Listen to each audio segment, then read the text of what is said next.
भी भूले नहीं। बचपन में तो मेरे बहुत से वाक़यात हैं जो मुझे याद रहते हैं। उनमें से एक तो मैं कई दफ़ा सुना भी चुका हूँ, शायद आपको भी। यहाँ एक दफ़ा मैंने कुएं में देखा ना, नलका हमारे खोदा जा रहा था। उसके लिए पहले कुआं खोदते हैं, फिर नलका लगाते हैं। तो मज़दूरों को मैंने देखा कि वो दीवारों पर दोनों तरफ पाँव रख के नीचे उतर रहे हैं, रस्सी पकड़ के। बीच में रस्सी लटकी हुई थी। तो जब वो चले गए तो मुझे शौक़ आया कि मैं भी उतरता हूँ इसी तरह। तो मैं छोटा था, मेरी टांगें दीवारों को लगी ही नहीं, वो रस्सी से रगड़ के मैं सीधा नीचे गिरा हूँ और सारा हाथ छिल गया बिल्कुल। मैं फिर जब इंतज़ार करता था जब वो आए मज़दूर दोबारा, फिर उन्होंने मुझे निकाला बाहर। तो मैं दौड़ा दौड़ा सीधा डॉक्टर साहब के पास गया। मैं बहुत डरा करता था कि मेरी मम्मी मुझे मारेंगी कि तुमने शरारत क्यों की है। तो ज़ख्मी हाथ उसी तरह लेके डॉक्टर साहब के घर चला गया और उनसे मरहम पट्टी करके तो फिर वो वापस आ गया। ये एक वाक़या है। और शरारतों की आदत थी।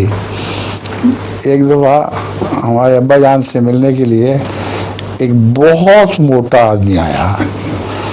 वो सामने सोफे पे बैठा हुआ था और मोटा ही नहीं था सिर्फ, बल्कि उसको शक्ल की आदत थी घूम करके ना कर ले अपने दोनों दाएं बाएं से हिला देता था।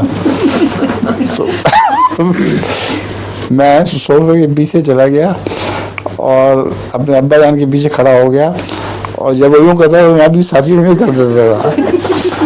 वो बड़ा सख्त नर्वस हो गया, इतना नर्वस हुआ कि हाय अब्बा जान को पता लग गया कुछ हो रहा है। मुझे मुड़ के देखा तो मुझे पकड़ लिया, कहा भाग जाओ यहाँ से। मैं जाके वापस आके तो सोफे के पीछे बैठ गया और दो सोफों के दरमियान जो सुराख होता है, जगह होती है, उसमें से उसकी निकलना शुरू कर दी।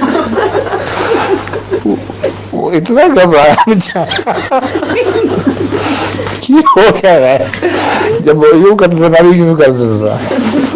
तो वो फिर अब्बा उठ खड़े हुए और देख लिए जाके मुझे और कान पकड़ के मुझे उठा के ले गए अंदर। और पहले मैं समझा मुझे मार पड़ेगी, मगर वो इतनी हंसी आई उनको कि मार भूल गए। मेरी मम्मी के पास ले गए कि अपने बच्चे को संभालो, इसको अंदर ना आने देना, बाहर ना जाने देना। तो बचपन के इस तरह के बहुत सारे वाक़यात हैं।